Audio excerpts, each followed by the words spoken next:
Ponnuru MLA గారు ఏ విధంగా development చేస్తున్నారు? ఆయన మీద మీ ఒపీనియన్ ఏంటి?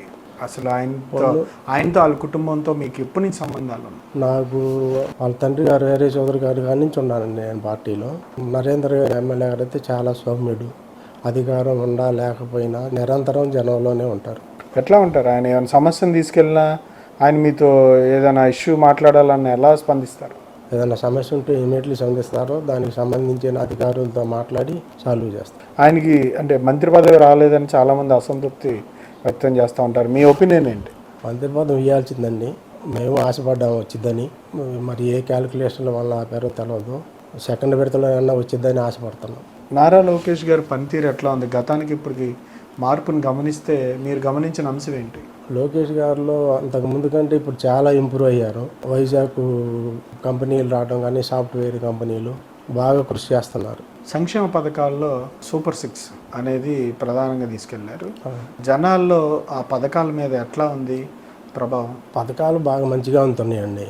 పథకాల గురించి జనం ఎవరు ఇదేం ఇబ్బంది పడతలేదు.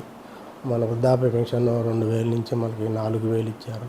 ప్రతి 31వ తారీఖు ఇస్తున్నారు. వికలాంగుల పెన్షన్స్ పథకాలు బ్రహ్మాండంగా ఇస్తున్నారండి. దాని గురించి ఎవరు జనం ఇది లేదు, మంచిగానే ఉన్నారు. అభివృద్ధి కార్యక్రమాలు ఎలా జరుగుతూ ఉన్నాయి? గ్రామాల్లో కావచ్చు, సీసీ రోడ్లు కావచ్చు, తాగునీరు కావచ్చు.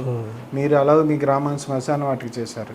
మిగతా గ్రామాల్లో పరిస్థితులు ఏంటి? వాకప్ చేస్తూ ఉంటారు కదా, రైతుల పరిస్థితులు ఇవన్నీ ఎలా ఉన్నాయి? మా పొన్నూరు నియోజకవర్గంలో అయితే ఇప్పటికే పొన్నూరులో 10 కోట్లు వర్కులు డ్రైనేజీలు కానీ సీసీ రోడ్లు కానీ మా ఎమ్మెల్యే గారు కంప్లీట్ చేశారు. ఇంకా సిఆర్డిఏ ఫండ్స్ తోటి ఇంకో 5 CR వర్క్స్ కంప్లీట్ చేశారు.